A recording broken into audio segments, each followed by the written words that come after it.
Welcome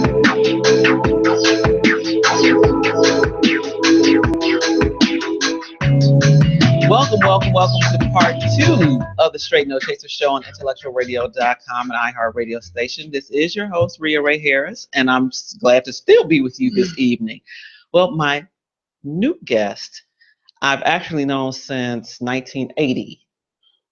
Yes, it's been a long time. It has been that long. Wow. Vanya Vanessa Perry, how are you? I'm good, and you? Girl, glad to be here. Absolutely. Glad to be here.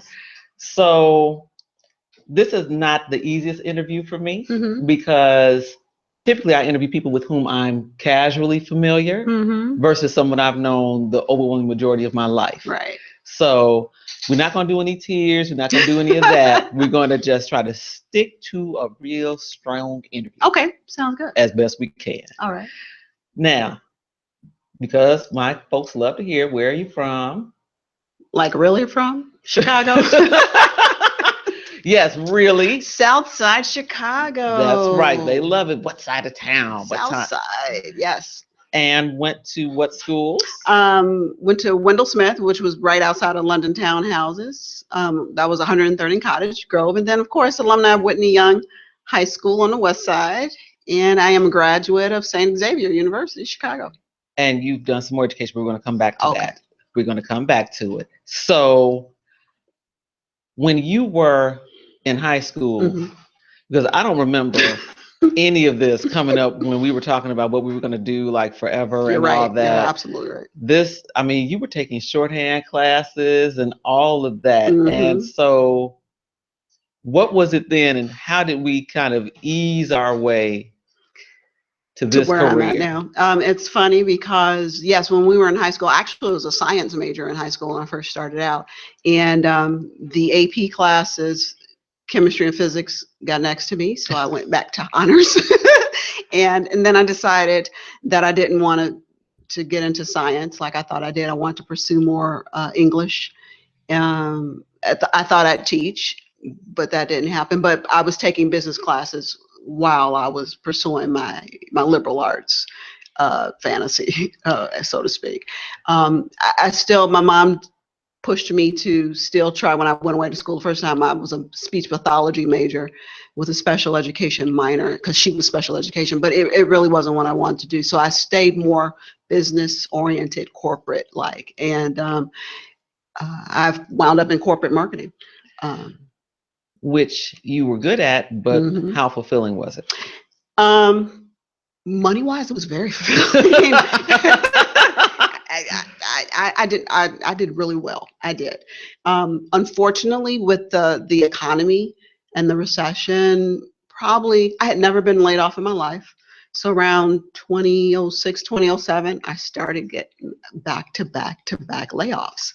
And after a couple of personal incidents and then living off of my savings, literally living off of my savings to sustain myself and help a child that was in undergrad himself, I had to basically take contract work, which is what I did up until 2011 or so. And I was starting to have an epiphany because at that point I was about 40 pounds overweight with high blood pressure, and I started to have to think about stuff my mom had gone through and the history of stuff health-wise. We're gonna stop because you know that I know a lot of it, but the rest of the audience doesn't. When we were growing up, Miss Irene was tough. Yes. And I mean real tough. Yes. And as we got older, she didn't get less tough, but health-wise, things started to change. Yes, they did. And at one point, she lost her vision and her hearing. Yes, she did. And I remember that was a struggle. But it was a struggle to me on two different levels. Firstly, watching your mother go through that. And on the second level, wondering, is this possibly in my future? And so when she passed away, which was very tough, and then you started to look around at you and see blood pressure is not quite right, weight's a little bit high, and then it progressed a little bit more. Was that a feeling of fear for you on some levels? It was. It was a true wake-up call, actually. I've never been a big meds person as it is. The only reason I do take meds now is for my sinuses, which I'm a chronic sufferer. It's not as bad as it used to be, but I didn't want to take meds. And I'm truly a person that if I take them, if I truly have to take them. But it was getting to the point where I needed to make some hard decisions on what I want to do. Now, when we think about our health and how it's a holistic process also, because a lot of times people say, oh, I just have blood pressure. Well, that affects other things, but they don't look at it in that way. When you looked at the fact that you have 2 children, you have a husband, you have siblings, you know, and nieces and nephews, and you kind of want to stay around a little while. And your dad is still hanging out. He's healthier than most of us. Right. And that's typically what I hear. A lot of Mr. Cubs fan, I know he was excited. But did that make you say, I have some changes to make that are not just to benefit my physical, but to benefit my emotional, psychological, and my extended connections? Yes, definitely. It all ties in together. A lot of people just look at health as a one-sided box, so to speak, and they think that if you just work out, that's the only thing that encompasses what the whole person should be. But it's a step process. Right, and it's a lot more than that. Yes, it is. So let's go back to our formal interview.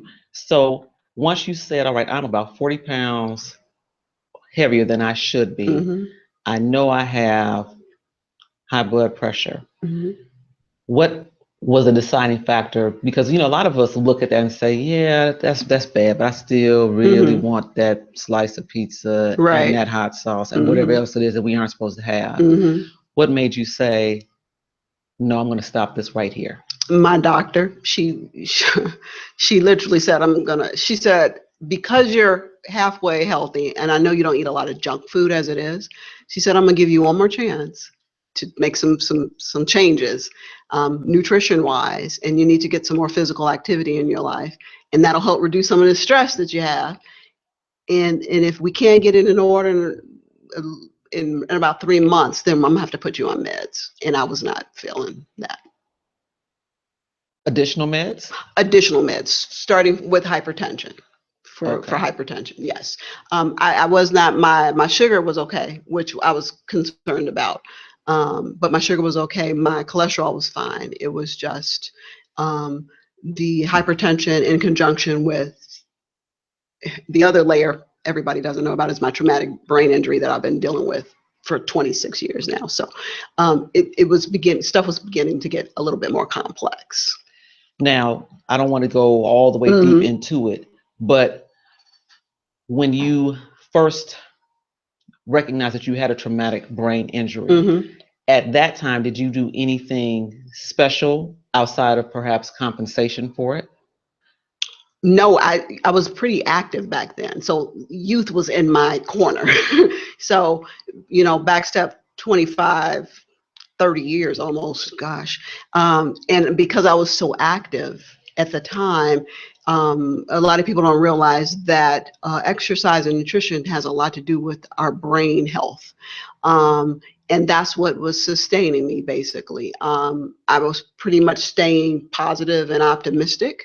I was receiving CAT scans almost every year, actually, to make sure there was no degenerative effects from the injury. Exactly. So, and they did that for almost 10 years, actually, before they stopped.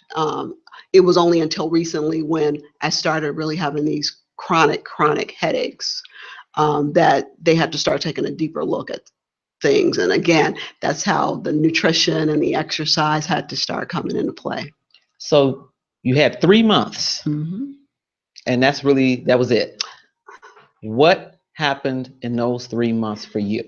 A lot of prayer. And I actually originally I had, and it had been sometime before that 3 months, I had signed up for a Beachbody program. It was Hip Hop Abs by Shaun T. And of course, you get that stuff. It was a late night infomercial or whatever. And I'm saying, yeah, I'm going to do this, blah, blah. And it was one of those DVDs that sat on my chest. So, but after she gave me the ultimatum, then I started to look further into what Beachbody had to offer, because I mean, it was Hip Hop Abs. Yeah. I was like, do I really want to dance with this? I don't know. But he came out with something called T25. So that's when I got started with it. I was getting a lot stronger and everything, but I wasn't losing the weight.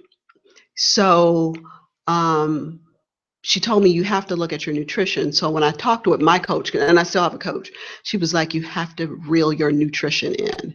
And once I was doing a hybrid of T25 and 21-day fix. Once I did that, boom. Now, for lay people, break that down. 21-day fix, yes, is a 3-way. It's a 21-day program of depending on your nutritional needs and requirements based on your body frame, your sex, and everything. You eat so many calories a day. Because I was pretty much active, I was still consuming almost 2,000 calories a day, but it was 2,000 calories of the right food.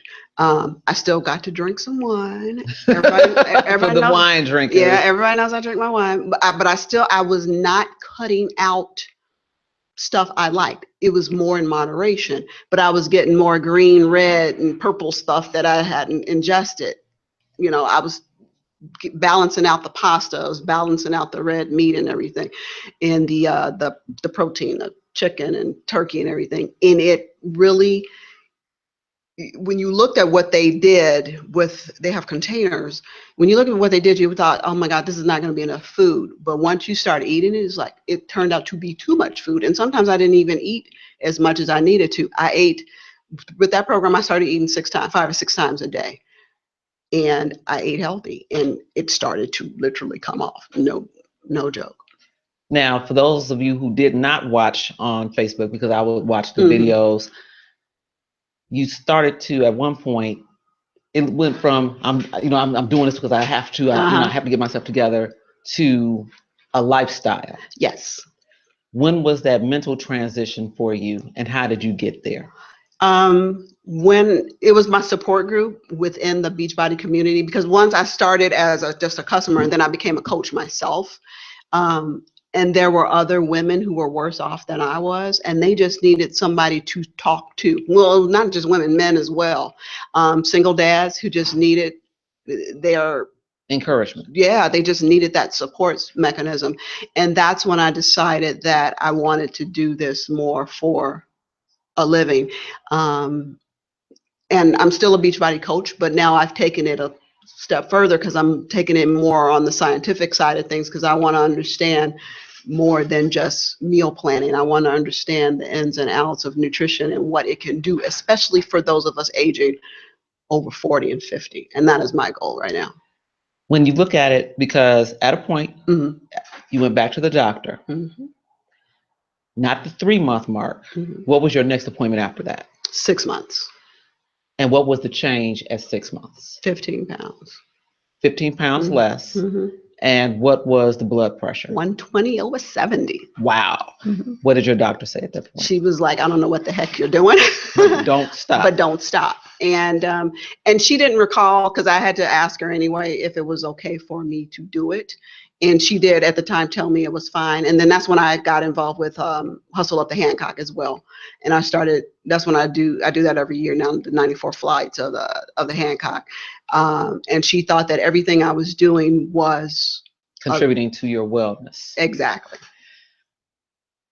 When you think about your organization now, is this a company that you have founded, the Healthy Aging Tree Movement? Yes. When you first started thinking, how did we, again, go from a concept to now creating a business? It's just been a process along the way. I see people who are not proactive in taking care of themselves. We tend to be a little bit reactive. We wait until we get the diagnosis of high blood pressure, diabetes, kidney issues, whatever it might be. And then we want to try to perform a miracle. Sometimes it can happen, but if we're most times it doesn't. yeah, but and I tell my clients, if you can be a bit more proactive on the front end, on the back end, it'll be a lot better. Yes, for you long term, absolutely. So because we live in such a visual world right now, where everything is supposed to be just fine and perfect, my key thing is to be healthy.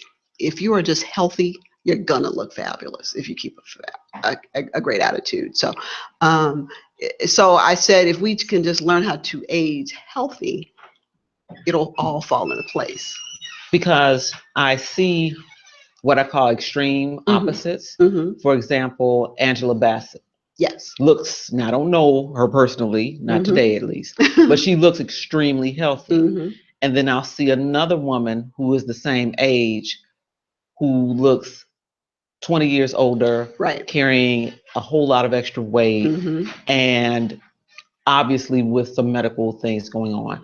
So with the healthy aging tree model, is the goal specifically for what we fall into the category of, which is the Generation X, right, people that are kind of at that crossroads of, we're not older, we're not in our 60s yet, right, but we're no longer 20 either. So that is the focal demographic. Absolutely. And we need to learn how to embrace our age. And we need to learn how to not eat Taco Bell when you're 48. Yes. And it's difficult. and it's funny because I've changed my nutrition, and I'm not doing drastic stuff. I don't starve. People cannot believe that I do not starve. I eat. I still eat, but I can't eat Taco Bell anymore. I cannot eat Kentucky Fried Chicken. I can't eat McDonald's.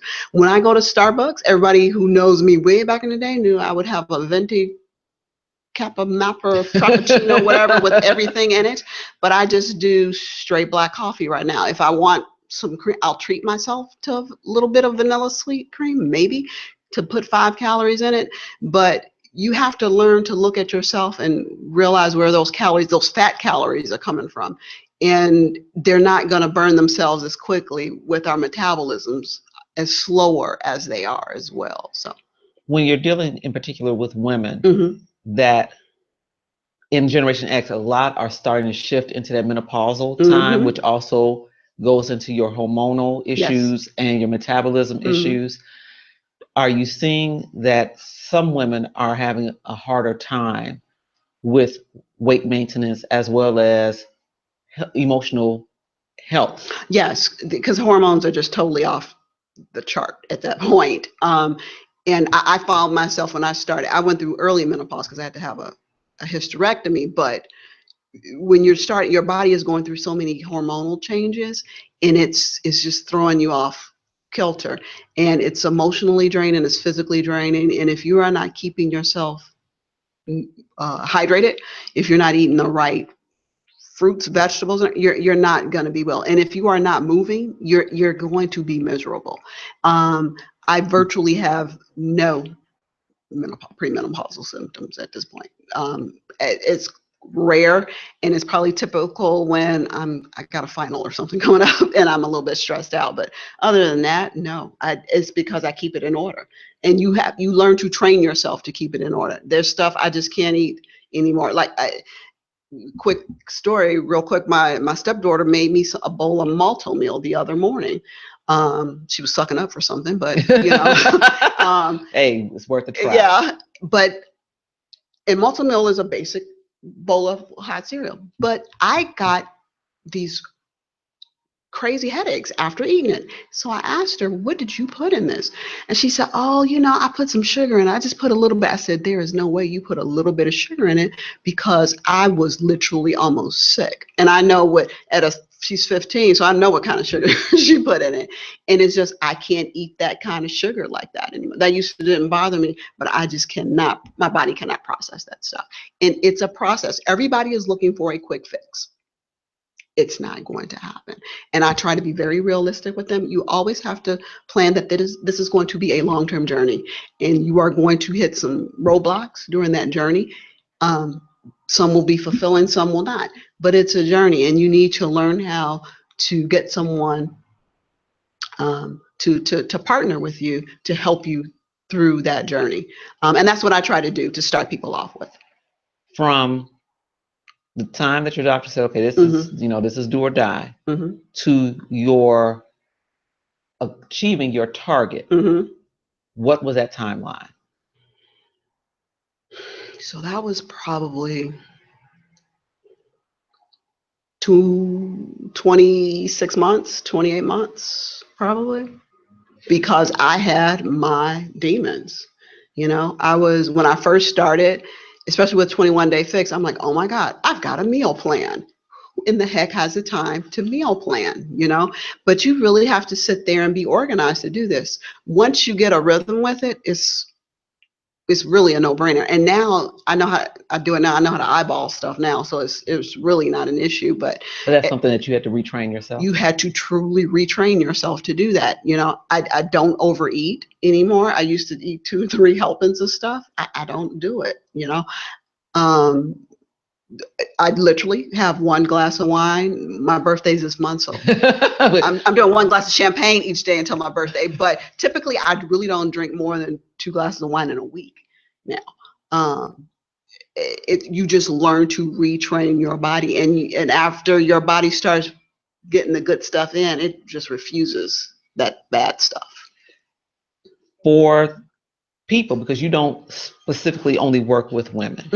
Like I said, you do work with Generation X, yes, more so, but not just with women, that know that they need to get started, but aren't quite sure where to start and how to start.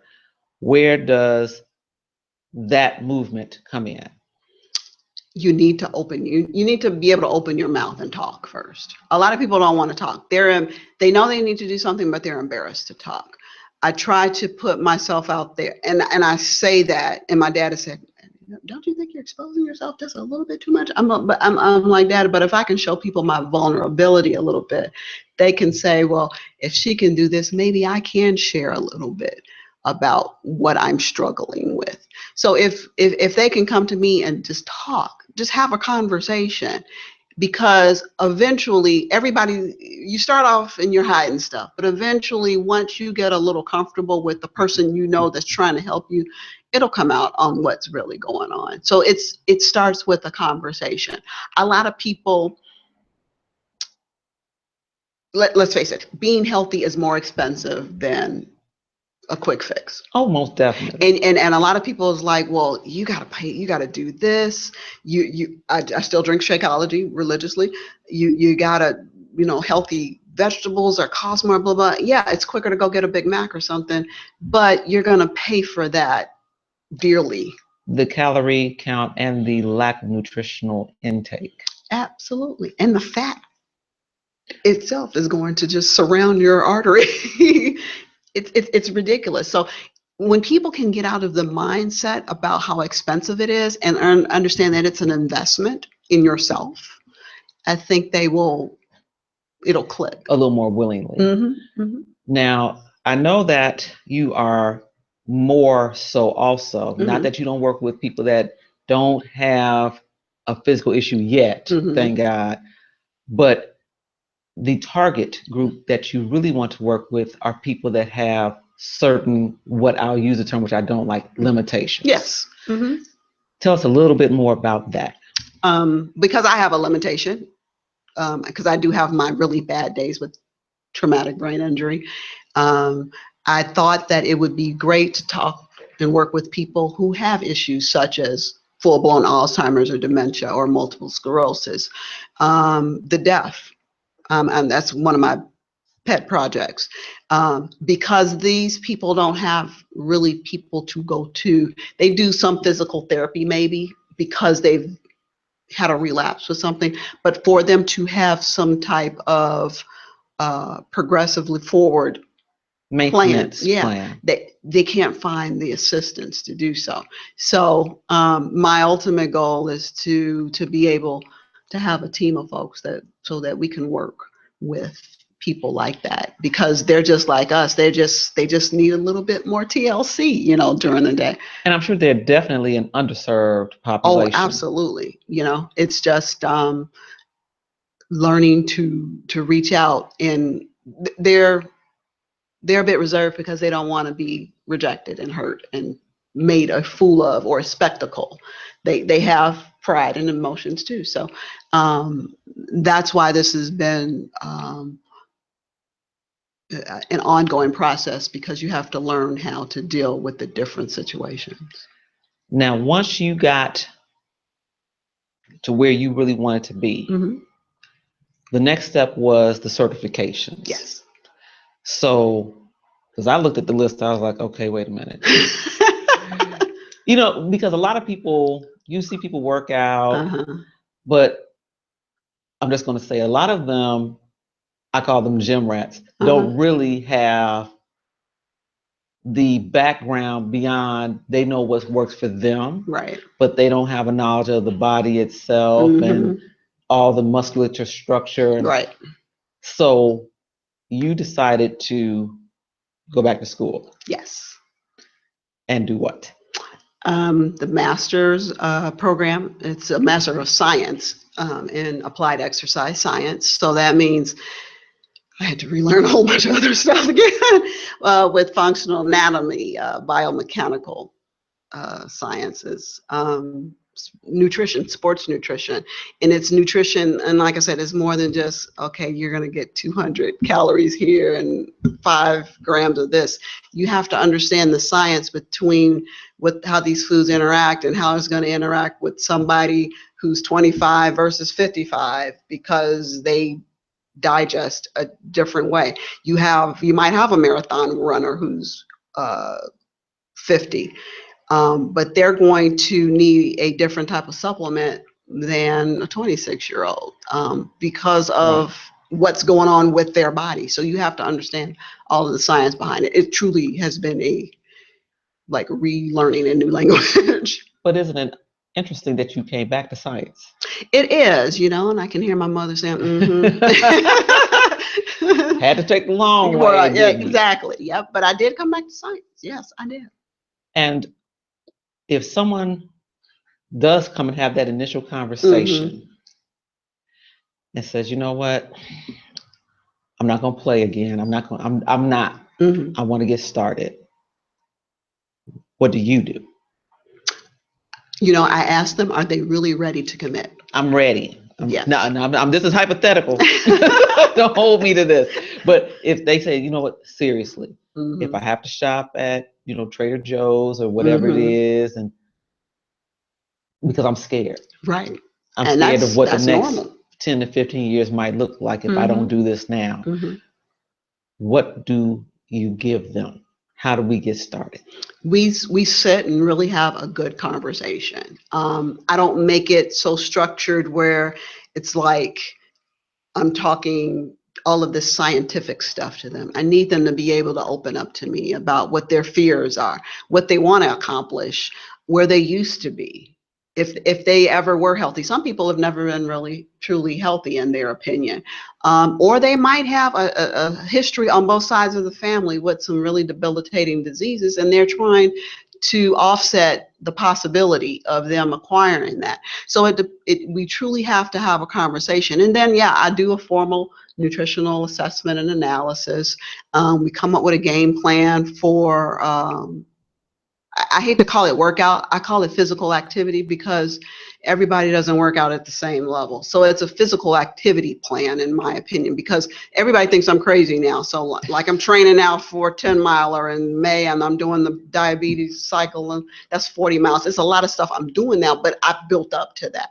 For somebody just coming in trying to do something, that small goal might be doing a 1K, in their community and finishing that. That's a huge step for somebody who has trouble going up their stairs. Exactly. So we come up with small achievable goals for them, so that they can celebrate that. And when I say celebrate, yeah, we're going to celebrate it with something. It won't be something insane, but it's something to pat yourself on the back that you made this accomplishment. And then we can look out, 12 months, 3, 6, 9, 12 months to see where we're at. If they're so pessimistic, I can even break it down into weekly increments so that you can see, okay, yeah, this first week I was able to go up 2 flights of stairs. I've accomplished something. It's more than a notion to understand that you've accomplished something and somebody's been behind you to do that. So it truly is a customized program plan. Yes, it is. Now, because the marathon thing is no game. Look, for those of you 30 years ago running track in high school and all that, this is not that. Now that you've built yourself to that level, how does it change when you look back on where you've come from whence you've come? It's actually unbelievable, because I remember when if anybody out there from Southside know London town, the most running I probably did was running from gangbangers. It was like that, or we're playing some kind of crazy game or something, but I was not a runner per se. I did play softball for a quick minute in high school, but that was about it. So for me, and after the injury I sustained from my foot, because my foot never was really 100%, I didn't think I could do long distance running. So I had to thank my husband for that, Jonathan. He said, you can do anything you set your mind to if you train yourself properly, because he's done 3 or 4 marathons, full marathons. I haven't done a full marathon yet, but and he slowly worked with me, and he actually gave me the incentive to start working with people that have limited capabilities, and I did it little by little by little, and it just built up. And you have to try to be consistent. Yeah, you're gonna have those bad days. Some days you're gonna get up and you're like, why in the world am I doing this? But at the end of the day, if you get up and do something, it's progress. I know my mother always says the bed saps your energy. It does. The longer you lay here, the longer you're going to lay here. And which is why, no grass grows under her feet. She's gone. But at 77, she'll be 77 in June. Oh, wow, I can't believe that. Yeah. She still aerobicizes every Tuesday and Thursday, like she's done if 38 years. Okay.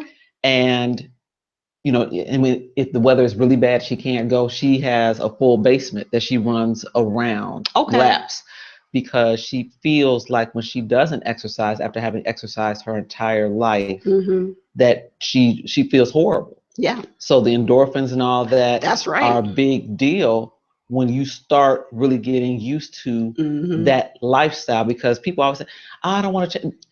Life is about growing, evolving, and changing. Yes, it is. And if you want to have the lifestyle that promotes your being here, because the plan for most of us, I think, is to try to make it, to at least 70. And right. I'm going to go on now and say 100 if you're that strong with it. But you can't do that, at least not well. Right. If your body isn't right, if your mind isn't right, because if it isn't, you're not cognizant of what's happening, anything. And if your actual emotional state is in disarray.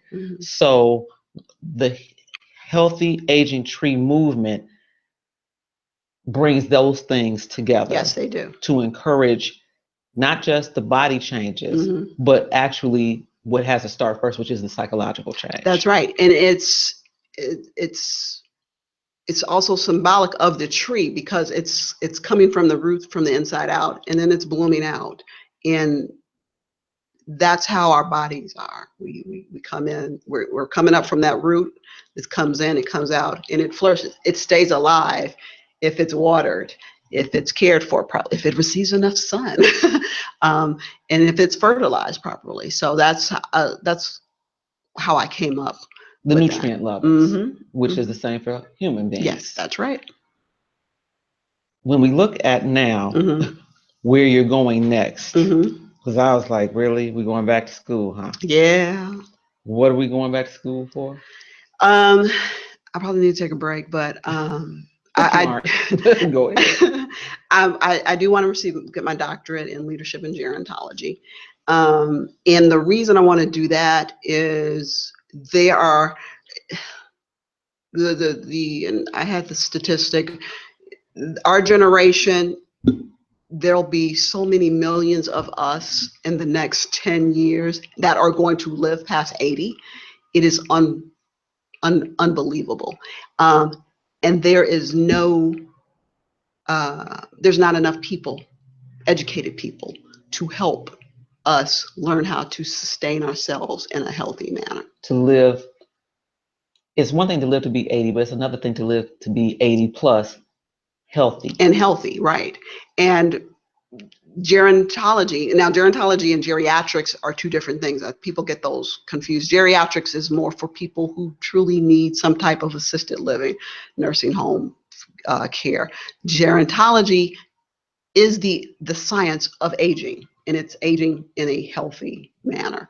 And that's what I want to do. I want to be able to take the knowledge that I've gained, as a middle ager and going through some physical injury, and take that into helping people be proactive to come up with a better plan. Come up with a better lifestyle. Mm-hmm. It's a lifestyle change. It's a total lifestyle change. At your weight now, mm-hmm. Because, like I said, we've been together for many, many years. You actually look healthier now than you did when we were supposed to be at our healthiest point. You have observed correctly. I am. My blood pressure current blood pressure right now is at 118 over 70. Better than I was when I was a teenager. My weight, I probably was about 120 as a teenager. I'm 130 now, but it's more muscle now. I have enormous strength right now. I'm actually faster than what I used to be. If I need to sprint, I can sprint pretty fast. The kids at the house are like, "Oh my gosh, she can chase after me." Yeah. Oh, so I mean, my endurance level has grown tremendously, and I take that. I give credit to that because of my nutrition. When I was younger, I was still eating crappy. I mean, I ate decent. Again, I didn't eat a lot, but it was a lot of fast food. Yes. The Harold's, the Popeyes. Stopping at the pizza joint or whatever. I just don't do that stuff. I don't have any desire to do it anymore. So. Well, once you get to a level of fitness, some of those cravings they go away. They do. And people can't believe that they will. But I tell them, if you stay persistent with yourself, if you get a coach or mentor that can be your buddy and help you stay accountable, it will happen. If anyone out there with specific illnesses mm-hmm. or without, mm-hmm. but just know you need to make that life change, wants to get in touch with you because mm-hmm. they're interested yes. in making that adjustment, mm-hmm. how do they contact you? Anybody can call me or ping me on Facebook. Because I'm finishing up some certifications right now, my website is not done, but you can reach me at Vania Vanessa Perry on Facebook. You can reach me on my cell 708-910-4767 or via email, which is vania.thatlady@outlook.com. And we can have a conversation on what you'd like to do. It is, I want everybody to know that it is not a miracle fix. It is a process.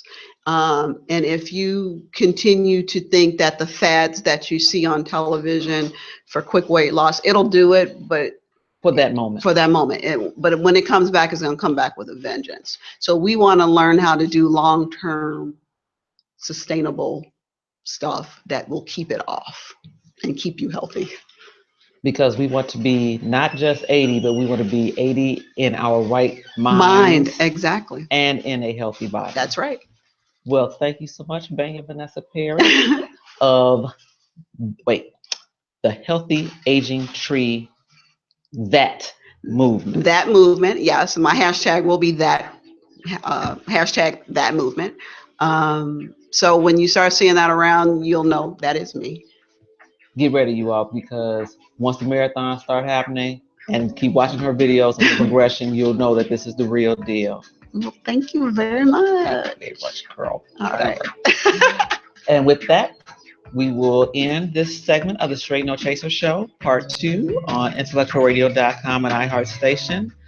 I want everyone to stay motivated because we are here to encourage you to be the best you can be. Have a great, prosperous, peaceful evening, everyone.